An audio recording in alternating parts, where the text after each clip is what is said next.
I'm Laura Scapitici from the Anthroposophical Society in America, and I'm joined by Lisa Romero. I'm just waiting to see who's coming on the call. Hi, everyone. So if you've been on this call before, then you know to let us know where you're calling in from or viewing from by using the chat or the Q&A. So I'd love to hear where everybody is. I'm in a different location, so my background looks different. That's the ranch I'm on right now in California. And Lisa's in another location today too. So we're being very courageous here and just using our technology very well. So let us know where you're calling from too. You can use the Q&A or the chat to let us know. So just go ahead and type right in that Q&A or the chat and let us know where you are in the world. There we go. Hello, Albuquerque, New Mexico. Hello, thank you for joining us. And let's see where else. Okay. Louise, can you type that again? And oh my gosh, how do I even say that? Mullumbimby. Did I get it right? Mullumbimby, Australia. Hello, thanks for being here. Copiague, New York, Clearwater, Florida, Lincoln, California, Salt Lake City, Utah, Lake Anne, Michigan, Southern California. Darwin is the Northern Territory and Australia. Thank you, Louise. Spring City, Pennsylvania. Hello, Pennsylvania. Sacramento, California, Daytona Beach, Florida. Oh, thank you everybody for letting us know. South Haven, Michigan. Hello, greetings from Chile. Fantastic. Oh, boy, Australia, thank you for challenging me. Boyanup in Western Australia. Thank you so much. This is fantastic. Thanks everybody for joining us. And thank you, Lisa, for being here again to take us through this amazing webinar series to help us strengthen our foundations of inner work and meditation. It's just fabulous. So I'm going to turn it over to you in just a minute. We do have more people coming on from Australia and all over. Thank you everyone for joining us, and looking forward to this, Lisa. So I'll turn it over to you. Thanks everyone. Hi everyone, I am hearing where everyone's at, and I'm actually here in Melbourne, Australia. And behind me is a gum tree. This is what the koala bears eat as their sustaining food. So I'm on the 3rd floor of a hotel, but it's a fantastic view of the gum tree out the back here, as you can see. And on the other side of me, I have the verse that we were introduced to last time, and I've had some feedback that some of you have been working with this verse for several years, and that it's actually been helpful to have some new ways of entering into it. And we're going to take it a little bit further in this session and continue the work that we started last time, but really enter into what's taking place when we work with these actually very majestic verses that stream out of the esoteric school. We're choosing something to work meditatively with that actually has a relationship to the divine. And I just want to start with a quote from Rudolf Steiner in that. He gives this picture. He says, here it is, all real esoteric life can only develop by taking in the thoughts of these divine creator spirits. We are taking in the thoughts, and at the same time we are also engaging everything in our own inner world with these thoughts. So we are being as dynamically inward as possible with our thinking, our experiencing, feeling, and our will to engage in these in-streaming thoughts. And this is a really important aspect of the inner work, because it is not the verse itself, but that our soul life has an exercise in the direction of the divine. And that's an interesting thing, because in anthroposophy, Rudolf Steiner has given this image many times that your divine ideal is what the divine is for you. If you're a Christian, that could be Christ. If you're a Buddhist, that could be Buddha. If you're Hindu, that might be Krishna. What is your divine ideal? For some of you, that may be love. And this idea that we ourselves have to have an individual relationship with the spiritual world is part of this extraordinary activity of inner development. But I also expressed in our last meeting that our first awakening is the awakening of our own higher I. We could say the divine aspect of our own consciousness. And so most of the beginning verses have that quality in them. And he gives this image. He says that, I'll read this quote: meditation words are magic words. They open soul portals so that the divine life can move in. Wow, that's something.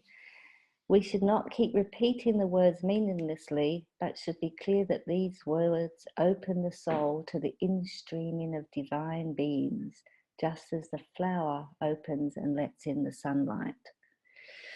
So as our soul comes into relationship with these words, we are really trying to work with the depths of our soul, not our intellect, not as information, but that we are moved in a very deep way. And it's various ways that we are moved. And we could actually describe some of these portals in a manner of which we can begin to understand that different verses or different meditative exercises will work on us in a different way. So to describe a little bit of that, I'm thinking now to think of, and all of this work is expressed in my book, Living in a Development, but just as we can work together with it with this verse, if we think of the mood or the color of the verse, the mood or the color, various exercises will produce a different mood. We get very focused on the word and the information, rather than actually what happens to our inner world as we engage with the verse. And obviously we talked about that last time, our inner world of our experience in soul is observed so we can look upon what our soul life is actually doing. And that is something that can help us to, for ourselves, recognize the different qualities of a different verse. What kind of portals are being moved in me? So to mention the portals, we have the color or the mood, we have the measure or the rhythm of the verse. And we can hear this in this verse. Here we have more radiant than the sun, purer than the snow, finer than the ether is the self. We see this shift in rhythm, and that rhythm is speaking to the deeper soul activity. Now, this deeper soul activity is really important to awaken in the verse, because there comes a point in meditation where, after you've practiced the verse or engaged in a particular main exercise, you want to extinguish the verse, extinguish the scene of the exercise, the thoughts of the words, but you want to maintain the soul activity. And therein lies our first real step towards experiencing a meditative life. So the verse is going to give us these portals of varying soul activities. There is a mood, that's a type of portal. So the mood will continue to resonate in you even when you eliminate the verse. You want the soul activity, the activity that is generated by engaging all of your thoughts, feelings, and will impulses into the verse. When you stop saying the verse, you've got to keep that activity there. So we have the mood. Laura has a question. So Lisa, yeah, just a quick question. So I don't know if anybody else has experienced that sometimes your screen is frozen, and because we are both in different locations, we'd ask for everyone to just have a little patience with that if others are experiencing that. And what I find helpful is just to close your eyes and listen during that time, because it can be distracting to have the image frozen. So if for others that's happening, I don't know if that's happening for others, but if that's happening, that's sort of what I do. I just kind of turn my head the other way and just tune in and listen, and then come back and check again. So just a little webinar hygiene there. So thank you. That was just incredible. The portals and these experiences is so beautiful. Thank you so much. Okay, so I will not interrupt anymore, but thank you. Okay, well, that's good to know. Yeah, I can't see the freezing this side. But let's enter into this understanding of what we do when we are engaging with our deeper soul activity in the verse. Of course, when our intellect is grasping the verse, philosophizing about it, speculating about it, which we can do outside of the meditation, but whilst we're meditating, we're really trying to have this as the center activity of our soul. And each verse is going to present a different mood or color. And then we have the different rhythms. Here, we've talked about the rhythm. We can hear these first three lines have a different rhythm to the fourth line.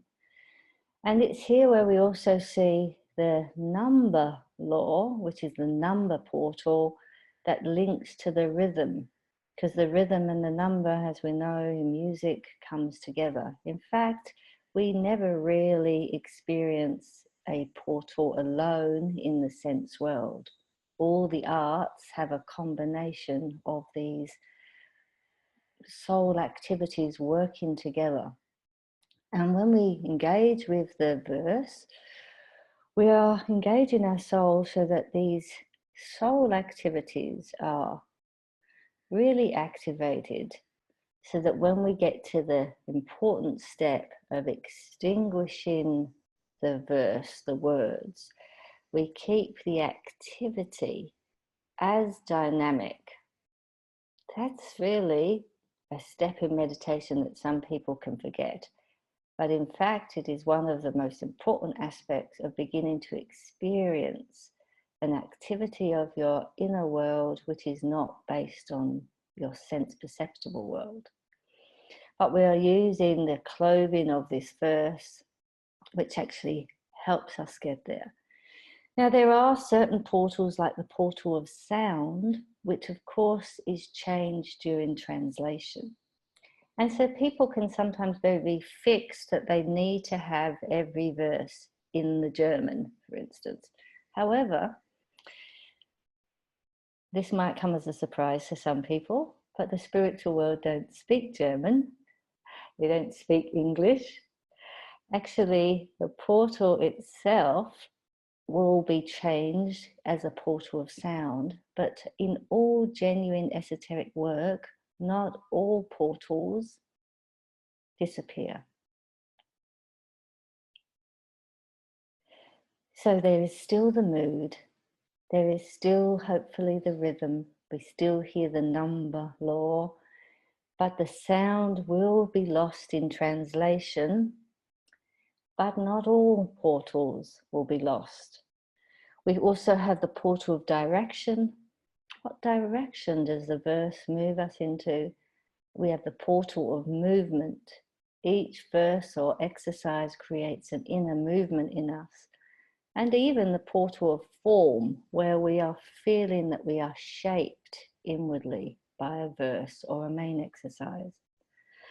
So when we consider these varying portals, which are really doorways to this soul activity that is now behind the clothing of the words. Behind the clothing of the words, my inner life is deeply moved.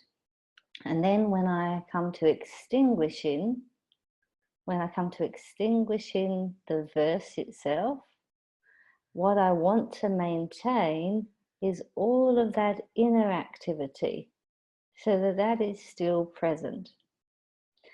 Now, this is something that takes a little bit of practice. Normally, we don't have activity without something outside of us calling upon it, really.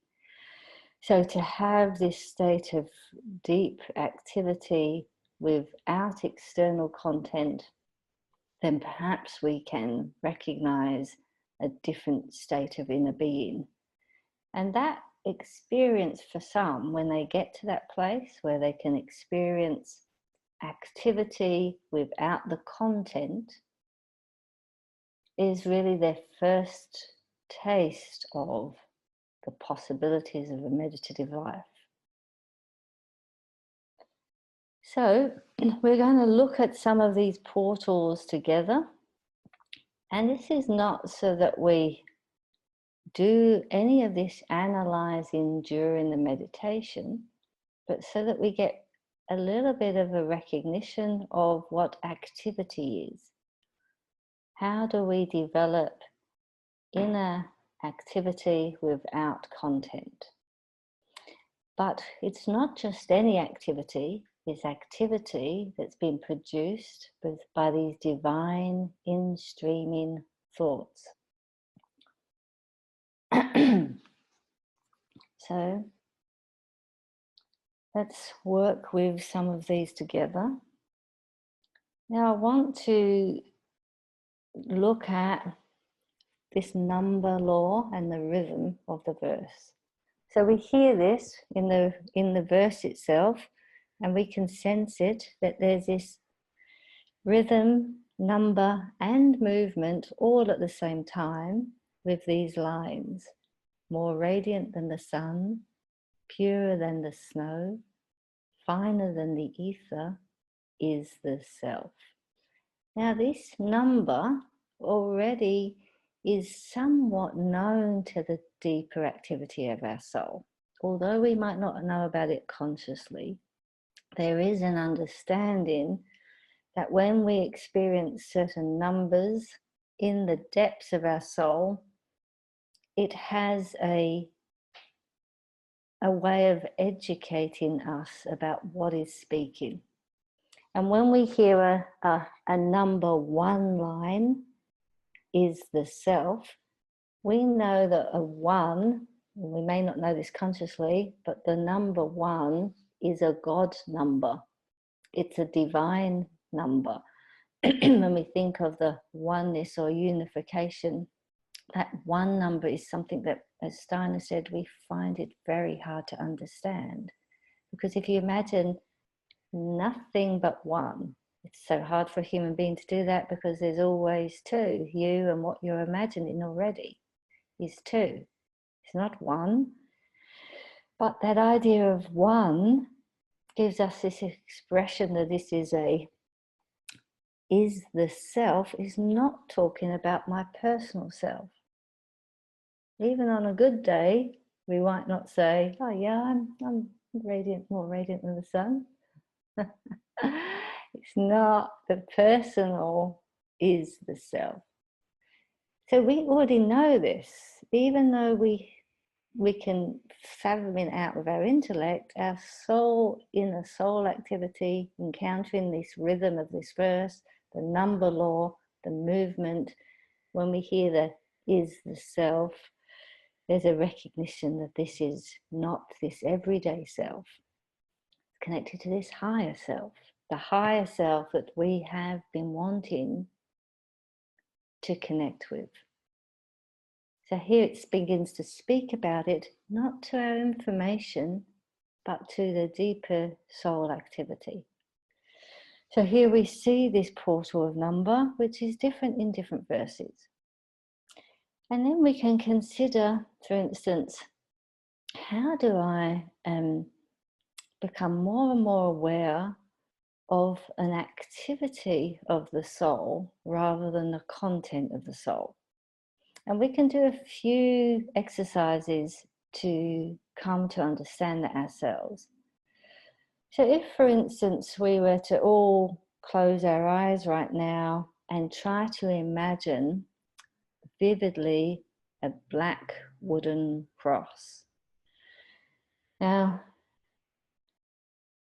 part of our soul's learning is to do various experiences, because then it shows us there's a different activity required. So let's all imagine a black wooden cross, alone, on its own, a black wooden cross. And then change your imagination to a budding red rose. And if you can follow, what do I have to do differently to produce this black wooden cross? There is a different inner activity than when I'm trying to produce a budding red rose, actually. Now that's fascinating, you see. So you're imagining something, but to actually give life to that imagination, there is an activity of the soul as well. So if you now imagine the black wooden cross, and there is a certain activity that has to occur inwardly to imagine that, but then we extinguish seeing the cross. We're not seeing the cross any longer, but we maintain the activity required to imagine it.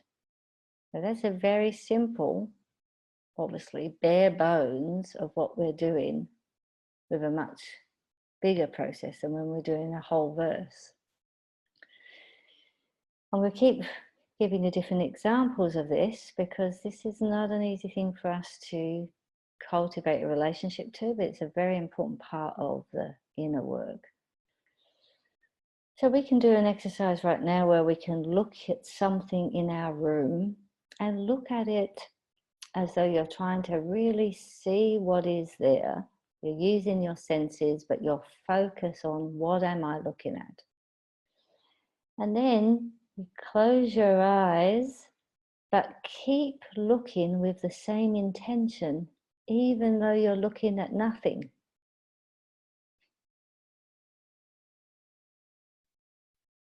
So hearing with the sense world, we use the senses to be the doorway of which we look towards something. And then if we close our eyes, but we keep looking, but we're looking at nothing, that's an example of what is now transferred into the inner world. In the inner world, I'm not using my senses to look at the outer thing. I'm actually looking at something I myself have produced, which is the black wooden cross. So now I'm looking at that. And then when I extinguish the cross, the activity that had to produce the cross stays present. And that is something as a muscle one builds to. So here in the verse, we have various training that's happening way beyond how we imagine the verse is training us.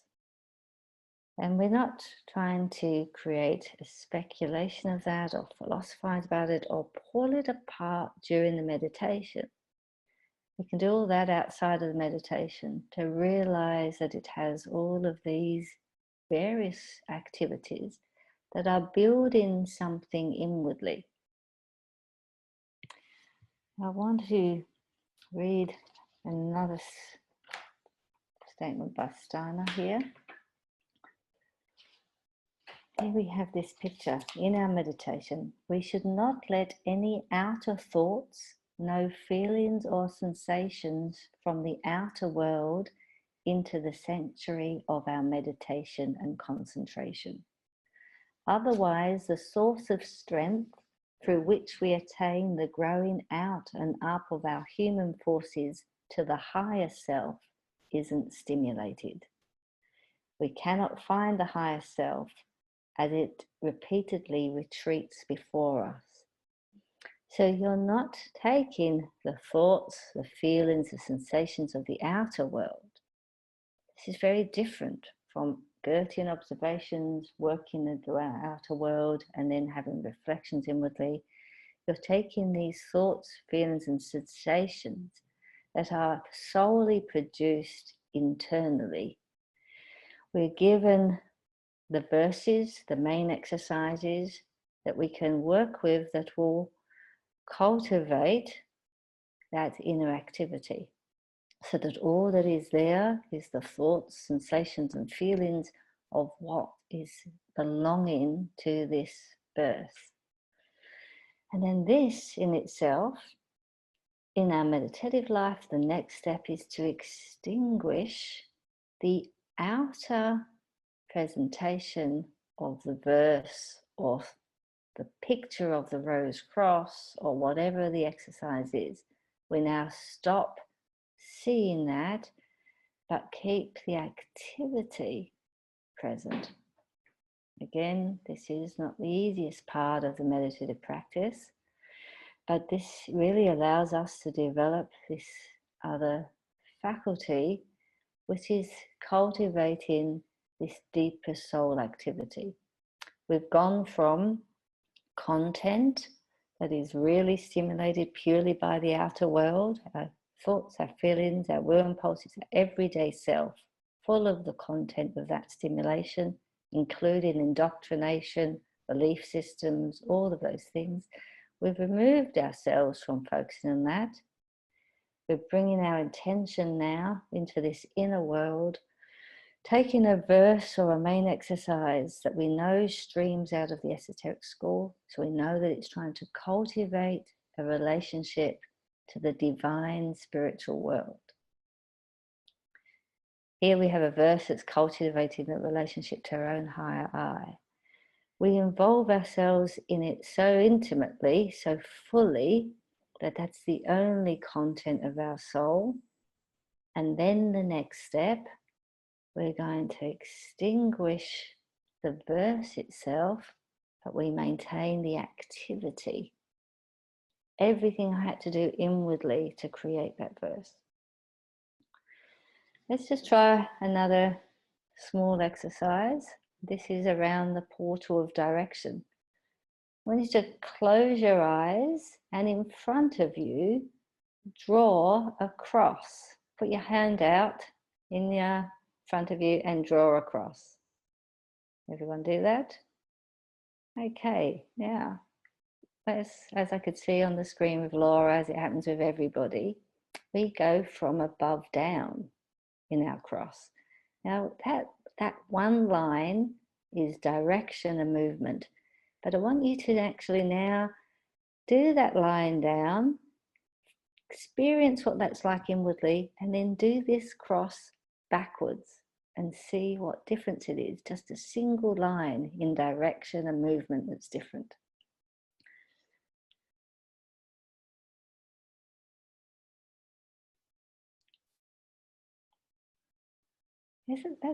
That's obviously here we're using the outer world to a degree. We're using our hand, we're creating the direction here. But what an interesting experience that is. In our experience in soul, the directions of things speak differently. So behind the clothing of your verse, behind the clothing of the main exercise that you have had to engage with all of your thoughts, feelings, and will, because everything has to be on board, nothing stimulated from the outside world, ideally. In the sanctuary of your meditation, you're cultivating this activity of soul. And then we want to extinguish the verse, but stay as active. What is everything I have to bring to that to create that image, to be in those lines? That activity stays. And then we could say now we're experiencing not a meditative exercise, but the beginning of meditation. And people say to me often, I don't have time to meditate, until they get to this place, and then they go, I don't have time not to meditate. Because 5 minutes in that place where you can be active without content can resource our inner world in an extraordinary way. we feel forces come back to us. It is something that is strengthening to us to have that moment of connecting to, in a small way, to the beginnings of our relationship to the divine spiritual world. Now, if you're having difficulty maintaining the activity without content, then it is at that point you would contemplate your divine ideal, whatever that is for you, because it keeps your soul life turned towards the spirit. So once you've extinguished the verse and you're being active without content, if you find the world thoughts come in or you can't maintain that, then turn towards your divine ideal. Keep the soul life turned towards the divine, whatever that is for you. And here we begin this strengthening of our individual relationship, our conscious relationship to the spiritual world. Not sure how we're doing for time here. We're great. We're about halfway. Okay. I don't know if people... Good. So maybe we can take some questions if there are some questions that have arisen. That's great. Yes, if you could type them into the chat or the Q&A, that'd be great. Anybody have any questions or observations or comments? You can feel free to share them.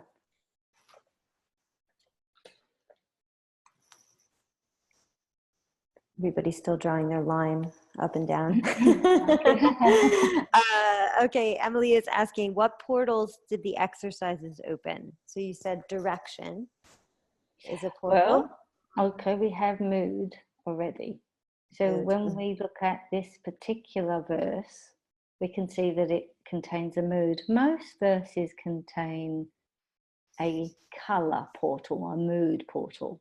It has an influence on your inner experiencing in the realm of mood or color. Also, we see in this verse, it has rhythm and number. We can experience that. If we actually go through the verse again, looking at the portal of direction and movement, then you may also recognize, that it does bring a direction to me. When I go through this verse, more radiant than the sun, purer than the snow, finer than the ether is the self. I feel a direction that's moving me. I am this self. So spirit in my heart. Yeah, that's a fascinating thing. We're going from these ideas of sun, snow, ether, to the self in this one line, and then spirit in my heart. I am this self am I. It's a different experience than the first three lines of direction, of movement.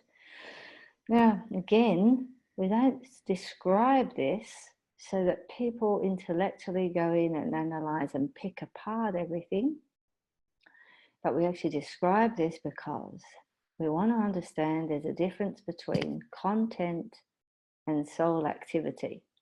And the portals reveal the various activities of the soul. And many of the verses are 7 lines because the esoteric number of 7, what that reveals. The 313 number of this verse. The 3 is an interesting number because as much as we don't know number 1, we usually express number 3 as the divine is revealed in 3. Something can be revealed itself in the number 3. So the 313 of this particular verses express different things. But it's not, again, for us to analyze that while meditating, but to be so immersed in not just the clothing of the verse, the words, and our intellect, which wants to attach itself to all of our inner development, but rather this whole interactivity. So we could probably see in every verse some portals more strongly than others. If it's been translated, it's likely to lose some of the sounds. Now, this verse originates from, I believe, several of the lines have originated out of the Bhagavad Gita. So they weren't originally German anyway. But, you know, a teacher like Rudolf Steiner may be able to maintain more of those portals in the translation, but he also may not be considering that with a verse of this nature. Now, there are some verses where the sound is essential. And so we have one Sanskrit mantra which goes Aum Mani Padme Um. Now that means the jewel in the lotus flower, but it is not an information verse. It is a sound mantra. So you wouldn't translate that one and do that one in English or German. You would keep that in the Sanskrit. So there are a few mantras that Steiner held within the language that they originated from, because they are sound mantras alone, and the sound is the most important thing. Whereas most of the verses, the mantras that Rudolf Steiner gave, there's actually all the portals are represented, some more strongly than others. Great, thank you. Any other questions on that? Yeah, there is another question from Sarah, and she's asking, in what way shall we turn to our divine ideal? Turn our attention to a verse, to an image, to a sense of that? Can you give an example of how you turn to that divine ideal and what that, say a little more there. Thank you for the question. So when we've worked with our verse, we've put our everyday self to one side, and we might use the is this I observation exercise. When I did that last week with us, 2 weeks ago, where we become aware of our bodies upon the chair, we kind of bring in this observer where we're just stepping away from the everyday self and being present. So that's the first step. Steiner talked about that as being restfulness of soul. And then we engage with the verse, where everything we give to it, here's the verse or any main exercise, whichever we're taking on. When we extinguish it, we want to be able to maintain our activity as in the way that is as dynamic as when we were seeing the imagination or working with the verse. So all the activity is there. If you can do that, the divine streaming in the verse is still present. And that is what you continue to maintain. If you can't do that because your thinking life gets distracted back to your everyday world, or you haven't cultivated this relationship to activity enough, then you would contemplate or focus on your divine ideal, meaning that you want to keep your inner world turned to thoughts about the divine and not going into thoughts about everyday stuff, or in fact letting any sort of things pop into your head, because that isn't the idea of meditation, letting things pop into your head. It's actually to hold this inner space at this time. The activity that you're holding with the verse is from the instreaming of the divine. As he said, these thoughts are given out of the eternal, and they are portals to the divine. So we can hold the verse. But if you can't do that, because therein lies the divine, and your thought life's going back to your everyday self, or you're beginning to just let things pop into your consciousness, then spend that few minutes with your soul life still turned towards, through your contemplation with what the divine is for you. Now, some people can do that through inner feeling, like when they contemplate the divine, they're feeling life also as a mood changes. You don't usually think of the divine spiritual world in the same kind of inner space as you think of cooking dinner. Things change inwardly because of that, and that keeps your inner life turned towards the divine for those moments, because we're wanting to actually take this moment of meditation every day. Not a huge amount of time, it may only be 15 minutes at the most, but we want to give ourselves to this communication, communion, connection with the divine. And as I mentioned last time, these thoughts of the spiritual world are always streaming through the world, but we can't be engaged with them when we're thinking of everyday things. We put our thoughts into divine things. And if we can't maintain activity with what we've just created through the verse, then we would contemplate what is the divine for us, because that will keep the activity towards that and not pull back to the everyday so quickly, extending your meditation to maybe 5 to 10 minutes. I just keep thinking love, not the laundry. That's where I went with. Okay, thanks for the question. Do you want more questions now, or do you have some more material to cover, and then we can come back to questions? I think it'd be good to have more questions if something's coming up. I see there's a lot of people chatting on there. Yes. Yes. So this is the hard part, so let's try to work with it. Okay, great. So two more questions. Peter's asking, is this the same process we can use with a direct inspiration or intuition received from the spiritual world? So not to intellectualize its content, but rather to hold the soul quality of it. So, yeah. So I want to look at this, because this is really an interesting part of the inner development. Now I'm just going to try and find here this statement by Rudasana. Here it goes. It says,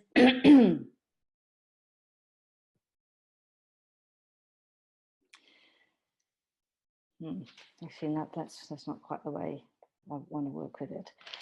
But the idea is that through taking hold of these thoughts, by centering these as the center of our soul, then we begin a purification process of all of the thoughts that are possibly erroneous that we live with. So we have a whole lot of conditioning and belief systems and so forth, but in this way of working, we're not focusing on everything that is erroneous in us. We're actually bringing our soul into relationship to these true in-streaming thoughts, the truths that are traced out in the spiritual world. And in that sense, there is a purification process. And the reason I mention this, Peter, is because sometimes we have thoughts come in or things that are happening which are more personal to us in our purification process and not necessarily divine inspiration or insight. But if it is something that you recognize that has really landed as a truth, then yes, you could use this same process with that. Don't intellectualize it, but actually even engage yourself again with that thought that has entered in, that truth that has entered in.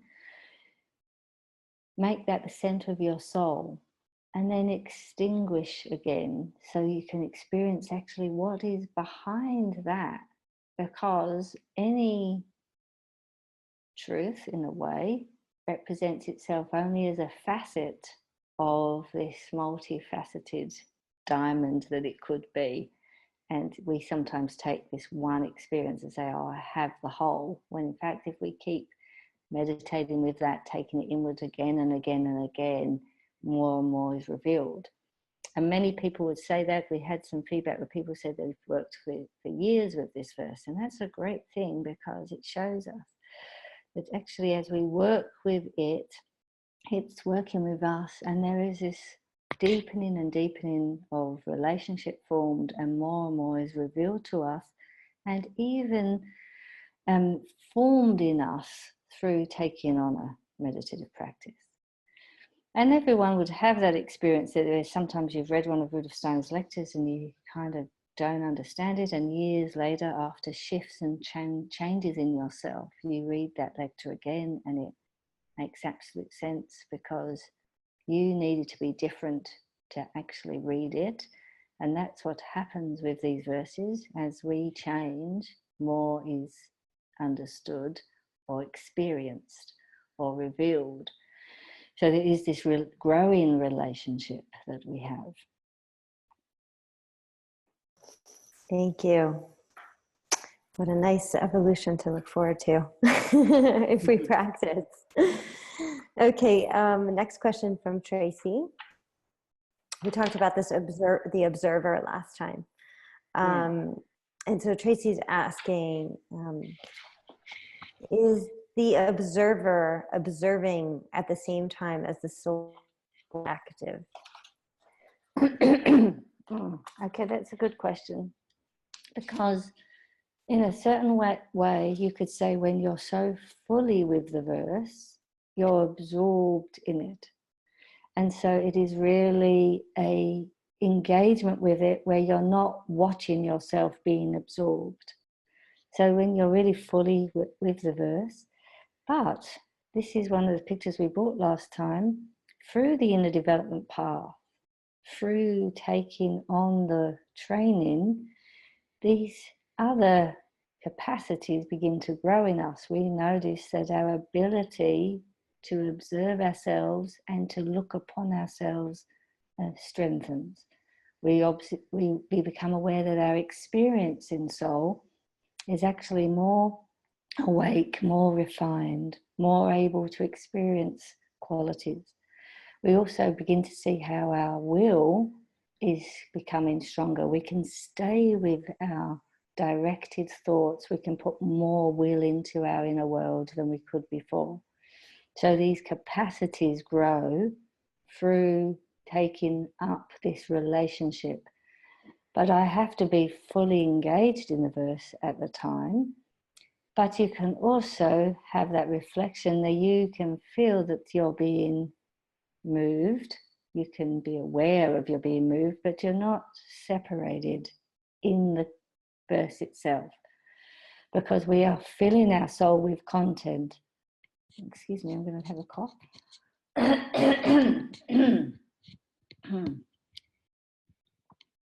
This is odd, isn't it? Technology. You could all see me do that, but I lean to one side.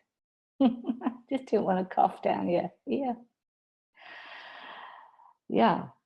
So we are immersed, so there's nothing else but the verse. But because I have gone into relationship with a content that is not of the everyday world, but of the divine world, it begins to develop these capacities in me.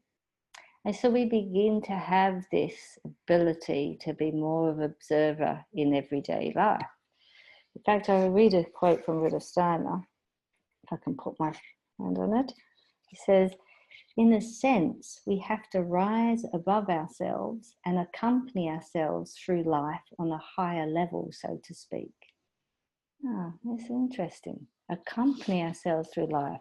And that is, of course, if we can do that, then these capacities of the observer witness, the experiencing soul, the individualized will, is a capacity that the higher the divine in us can begin to light up in. These are not the divine, they are ways of which the higher can light up in. So in the actual practice, total submersion so that it is moving, forming you. You've left your everyday content. You're engaging with divine content. Out of the divine content, these other capacities begin to grow. Now, these capacities can grow without you using divine content. We talked about that last time. You can do mindfulness exercises that work on your observer so that you can have better results on the stock exchange. That is not a capacity for divine content. But in this way of working, the purpose is to develop ourselves so that we can have a relationship to the spiritual world. Thank you for that distinction. The questions again. are great because the questions help us to refine the process, and we can speak more about it. Is there anything else that you think will be useful to be aware Well, there of? is one more question. Yeah, if you are happy to take another. It's a little bit different than about the meditative processes. It's about the divine ideal again. Mm-hmm. And I'm just going to read this question. So it says, Yeah. Without a religion informing us of a divine ideal, then is this something that can morph and shift over time? And then in a child, how does the divine ideal appear, or when does it start to emerge if religion isn't part of their culture? Mm-hmm. So I didn't have religion as part of my culture, but I certainly have a divine ideal. So, but maybe that first one. I'd like to read something about that. I'm going to read a poem by Hafiz. You know, I like Hafiz. He gives this. This is called Absolutely Clear. Don't surrender your loneliness so quickly. Let it cut more deep.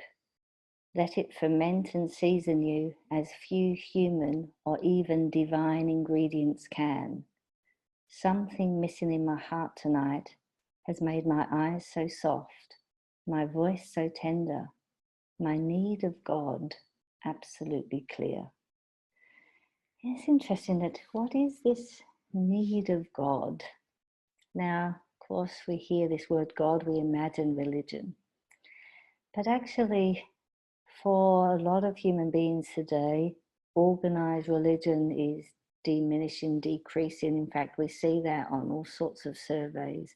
Organized religion in various forms is on the downturn, and it needs to be because of that blind faith, that handed down, where you're indoctrinated to something, but it isn't a living relationship. But spiritual life is actually on the increase. People recognizing a spiritual world. And that divine ideal for some links to some of the religious schools of thought, but not necessarily in the old religious way. So some people have a relationship to the Christ being that has nothing to do with the church or Catholicism, but sees this being of Christ as working as a connection of our own higher I to the spiritual world. So many people have different ways of expressing that. So it can come to someone's destiny that they meet various ways of understanding the divine ideal. For others, it is an experience of love. For some, it is of nature or the harmony that they experience behind the worlds of nature. But it's not the concept we're so concerned with, but what does it do inwardly? What does this activity towards that do? So in the world of the child, when we say a blessing verse to a child when they're about to sleep, that may include images that come out of the Christian church, like angels, archangels, archai. But it might, in your home, include images that come out of the Buddhist tradition, like Dhyani Buddha, Bodhisattvas, Buddha consciousness. it's not so much the name of the thing, but the reverence that we have towards this other that is beyond us, that is more than where we are now. And we see that reverence as a very important cultivation. How do we help children to develop reverence? Behind the appearance of the world of things, spirit activity is, but how we ourselves turn towards trying to see that. We can be an observer of life. I can observe a plant, observe another human being, but if I have a faithful observer, not a blind faith, but a faithful observer, I look towards that other human being and know there is more than just presents to my outer sense world. Something in that human being is of the divine nature. We might have various names for what that is. That spark of the divine.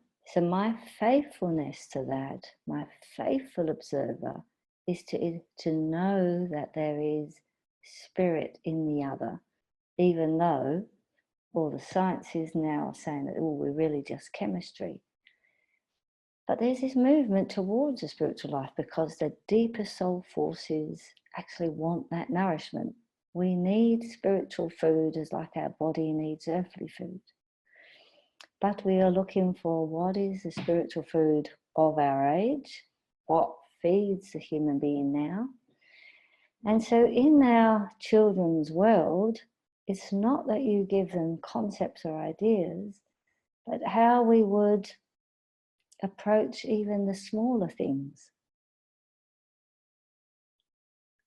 Knowing that there's something more to life.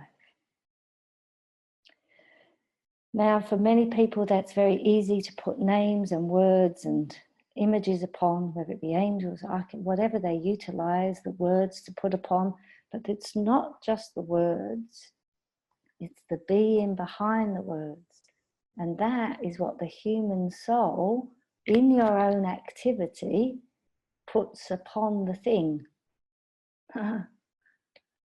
So, your relationship to the spirit in speaking to the child changes how the words come across. I want to give you a little picture of that from Rudolf Steiner's words. I've got 4 more minutes to go, I hear. But this is quite a useful thing to be aware of. If I can quickly grab it, because I wasn't intending to do that, but the question has led us here. He says, it makes a difference, surely, whether some popular orator says humankind must learn new lessons, or whether that is said by someone who knows that humanity's habits of artificial and shallow thinking have created such depth of false thoughts that these reach down into the very structure of the human nervous system. Makes a difference who's speaking those words, not the words that are spoken.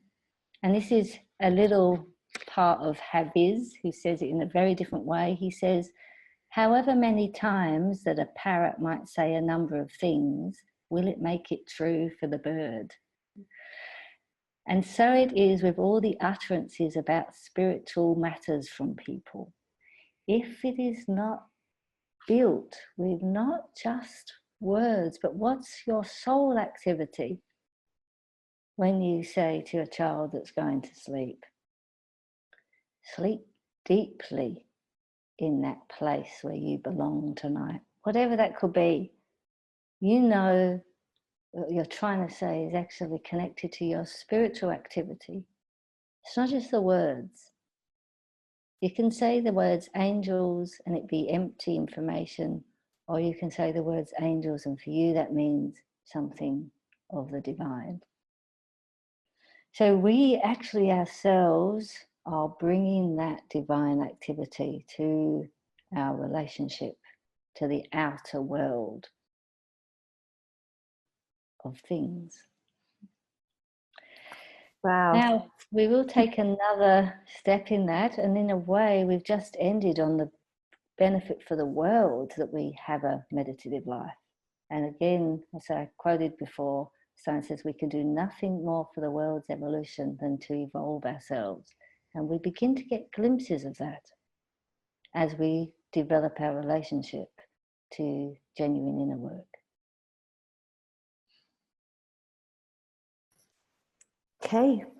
Thank you, Lisa. Do you have, is this our homework, is to work with this process that you just gave us today? The homework to this time would be great if people would have a go at the extinguishing, but maintaining the activity. If you can't maintain the activity, go to the contemplation of the divine. Even though contemplation might make you think of thoughts, it's also an activity. It will keep you connected to that quality just for that few minutes a day. And then we'll meet next time and see if we can take another step. Wow. Thank you so much. And thank you to everyone for these beautiful questions that just helped all of us and helped you give us more, Lisa. Thank you so much. And looking forward to working with this over the next 2 weeks and to seeing you again. Great. Good. This Okay. is great to participate in, just a very small part of a extraordinary body of work on inner development. Yeah. Wow. We're just getting a taste here. So much more. Good. Yeah. Be well, everyone. Be well. Thank you so much, everyone. Bye-bye. Bye. Bye, Lisa. Thank you.